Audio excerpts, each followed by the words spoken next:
Welcome back, YouTube. My name is Ellie, and this is my 7 months on testosterone update video. And I'm doing it in my wushu competition outfit. Yeah! Check this out. I'm sorry, I'm excited as anything. I competed in my first ever wushu, or kung fu if you're more familiar with the term, Chinese traditional martial arts competition last week and awarded this, and it's amazing. I couldn't let it go without ever going on tape. It's too beautiful. So yeah, I was sick as a dog competing. I am still sick now. But I wanted to do this update, so let's go. If you're new to the channel, this is your first time watching me, let me do a small introduction. I am a non-binary person, which means I don't exactly see myself as a man or woman, but I'm trying to find a place for myself somewhere in between these two definitions. And I've been on very, very low dose testosterone for the past 7 months. My current dosage is 16 milligrams of topical gel applied daily, 1% testosterone, and well, I've had where's the name of that? I'm sorry, lost my train of thought.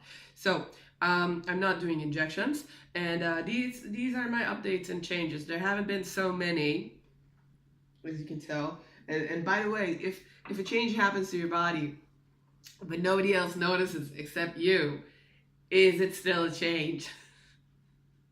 You know, because I think I'm having these monumental changes, and then people see me and they're like, you lost weight, you know. They don't even register that something else is happening. So I'm like, is this all in my head or in your head? Like, is this even real? I did, however, have a voice drop. I am pretty certain about that. Right now my voice is super low because I'm sore at the throat and I'm kind of hoarse, but we'll see what remains of that when I start to feel better. I can still go up to what I think used to be my normal pitch, but it's a little uncomfortable now. Hair growth. I've had a sprout of facial hair growing this month, a mustache, which my roommate claims that I've always had, is now only beginning to bother me. But he said that I always used to have that. Anyway, it came in a lot darker, so I plucked it off. And I intend to keep on plucking it off. Then also, I've had some acne come back around here, like the sideburns area is coming back. Gladly, none of my chest, none of my back, thank goodness. Okay, so menstruation and such. If you're uncomfortable, just mute the video for another 10 seconds. So bottom growth is still happening. Yeah, slow and steady. I'm cool with it. I hope anybody taking tea is well aware of that change, because I think it's a big one that you gotta be okay with. And then menstruation, I still menstruate pretty normally, even slightly more heavy, because I think my initial T levels were so low that taking a certain amount of testosterone just brought my system, you know, up to gear. But that's just a private theory of mine. I'm not an endocrinologist. I'm just a 4th year physical therapy student. So anyways, yeah, I want to do the voice comparison real quick. And I'm going to do it in my suit. Oh yeah. So the first, the quick one is, why is the measure of love loss? And then this one is Mar El Kan'ana. We're doing the Hebrew one first. So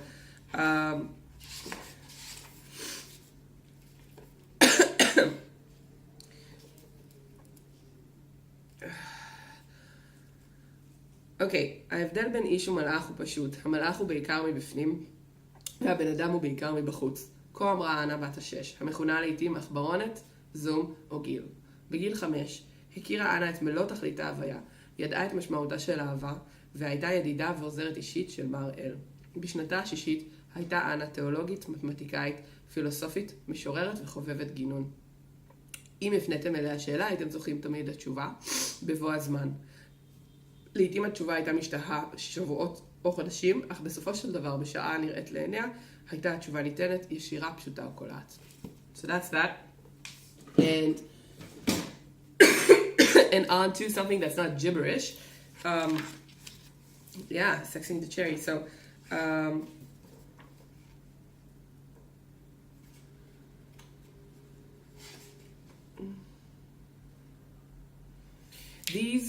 okay. So this is Sexing the Cherry by Jeanette Winterson, which I love. Really shaped my teen years, this book. These are the journeys I wish to record. Not the ones I made, but the ones I might have made, or perhaps did make in some other place or time. I can tell you the truth, and you will find it in diaries and maps and log books. I could faithfully describe all that I saw and heard and give you a travel book. You could follow it then, tracing those travels with your finger, putting red flags where I went. So there's that. Okay, let's get naked. So yeah, this is what I do on my videos. I strip in front of a camera. This doesn't make me feel odd at all. Yeah. Alright, so bless, this is what I look like. These are my arms. Yeah, I told you I gained some. This is just, it's eating your feelings when you're studying for exams. It's terrible. Yeah. I did get some fuzz. I always get fuzz. I'm just fuzzy. It's all right now. Yeah, I got toe fuzz. Look at that. There's fuzz. I don't know if you can see. There's fuzz on my toes. Here. Yeah. So on to something else that I wanted to talk about. So that's pretty much does it for updates and changes. So if you're only in for that, that's what we had. Okay, so I wanted to talk about something else. I wanted to talk about what it means to be non-binary as a gender role. So we keep saying that male and female aren't the same as woman and man, right? That male and female is the sex part, the biology part, and then female, and then man and woman is the social role, right? And we say gender is a social role. It is socially constructed by society.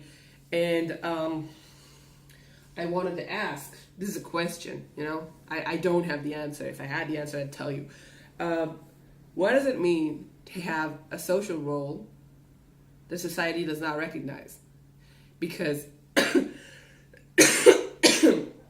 it's something I've been really struggling with, because a lot of times I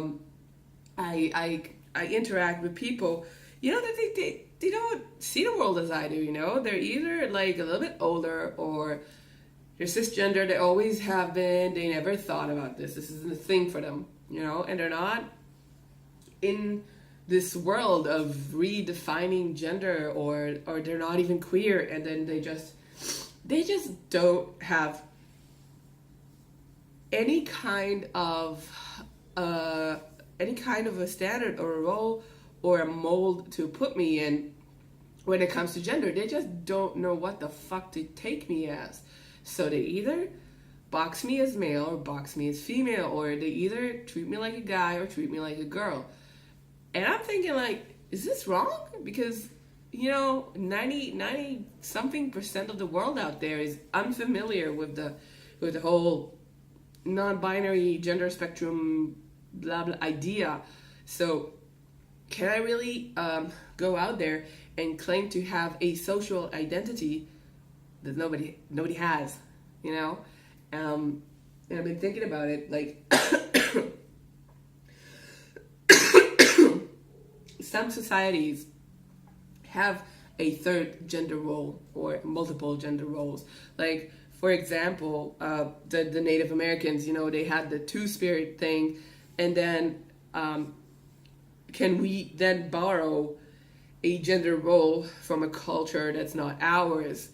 And normally the answer to that question is that's appropriation, and you cannot. So if I can't borrow a non-binary gender role from another culture, then I am once again role-less. Like I don't have a gender role. I know that it can exist in some societies, but it does not exist in mine. My society is binary. Yeah, like the Middle East is pretty binary. We got men, we got women. We can pretty much tell which is which. And then how do I then proceed with people who only have two genders? They have two genders. I have three. So apparently we went through a slightly different process when figuring these things out. So in the society that I participate in, like the queer society, it's fine to have a third gender role, and some people take it, very feminine men, very masculine women, sometimes diverge to the point that they actually perform a different gender role with its own definitions. But I can't expect like straight heteronormative cis society to be familiar with these roles because it's a different culture. Anyway, long story short, what I'm saying is, when insisting upon being referred to as non-binary, which, wow, is so fucking super hard in Israel because people don't even have the words they don't even have the pronouns, they don't even have, it's gendered language, they can't even gender it, like they can't even conjugate the word in a way that wouldn't be misgendering to you. So, are you then doing something that's any worse than like expecting, I don't know, traveling to another country and then expecting the locals to speak your language? I kind of feel like it is too much to ask. I kind of feel like it's kind of arrogant to go around asking people to recognize my identity that exists within my small community and recognize it in all walks of life, and have it recognized by people who are in no way familiar with it. So that's a thought I've been thinking about, and I'm trying to keep this in my head when I'm dealing with people who are not kind about my being different, and try to keep in mind that I'm actually crossing a couple of their borders. Like I'm making them feel uncomfortable by what makes me feel comfortable. So that's something to take into consideration, and everybody's, I guess, feelings should be recognized. Like, I'm not talking if somebody hates you and they perform a hate crime against you, then you should be all merciful and just accept that. But I mean, like, if you're at a workplace dealing with somebody who isn't queer, he's not part of that world, then just try to keep that in mind and be as gentle and as, kind as you can about these things to avoid like misunderstanding and creating conflict and stuff. You don't really have to. So that's that. And I've been thinking to do a video about how is sex different from gender, because maybe some of you people watching, you're very young and you haven't yet had a chance to get the education. So when you have to argue the case that sex is different than gender, maybe you don't have the argument. So if you'd like, I do that. I can just put it out very orderly, in an orderly fashion. So, and the last thing I want to say is that I'm talking about gender as a socially constructed role, not gender as an identity, a privately forged identity, in which case you could have a multitude of identities that apply to yourself within your private sphere, and society has nothing to do with that. That's great. I mean, if you want to be a punk rock medalist in the privacy of your own home, and then go out to Pakistan where it doesn't matter what kind of music you listen to, you are just your foreign nation, but you will still be a punk rock whatever metalhead when you're there. I'm not talking about a private identity. I'm talking about a social role that is constructed by interactions with other social roles. So there's that.